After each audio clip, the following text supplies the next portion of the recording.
Un génomix a la plus grande base de données d'animaux limousins génotypés. Un génomix reçoit 150 à 200 échantillons par semaine, un peu plus de 10 000 par an. Un génomix a été créé en 2010 à l'initiative des éleveurs, l'association Airbook Limousin, donc une association d'éleveurs, ainsi que France Limousin Sélection, qui est l'organisme de sélection de la race limousine. Aujourd'hui, on est une équipe de 5 spécialisés en génomique, avec 2 doctorants en bioinformatique et génétique, ainsi que des ingénieurs pour produire des tests génomiques de prédiction du potentiel génétique des animaux. Donc on intervient partout où il y a de la race limousine, donc essentiellement en Europe, mais également donc en Amérique du Sud, en Nouvelle-Calédonie, et voilà, donc ça représente 30% de notre activité qui est faite à l'export. Par exemple, sur un cheptel, d'où l'intérêt est d'avoir très tôt, dès leur naissance, une connaissance de leur valeur génétique et donc de pouvoir sélectionner le meilleur reproducteur, celui qui correspondra aux besoins de l'éleveur. Il est le premier à connaître son cheptel. On lui apporte un outil qui va lui permettre de fiabiliser son choix. On aura une information précoce et précise.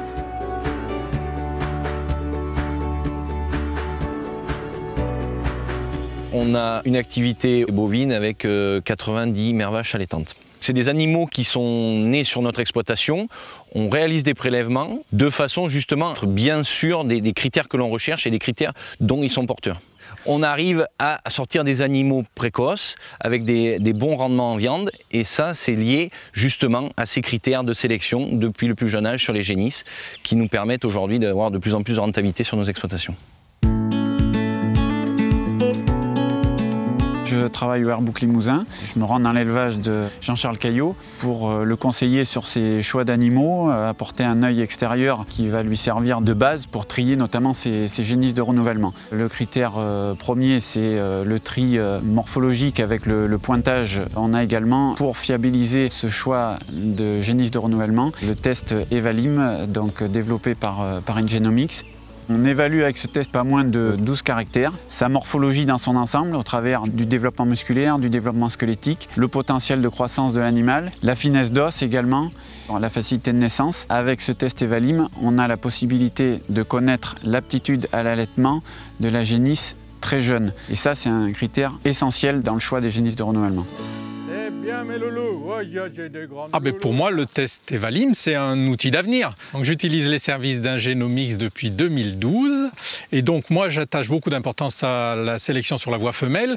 Je trouve que le prélèvement des poils et l'analyse des caractéristiques génétiques sur des caractères qui sont justement pas mesurables, à savoir l'aptitude au vélage, la qualité laitière, la facilité de naissance, ça donne des bonnes prédictions pour justement choisir les femelles qui ne sont pas forcément les plus belles, mais qui peuvent potentiellement être les meilleures.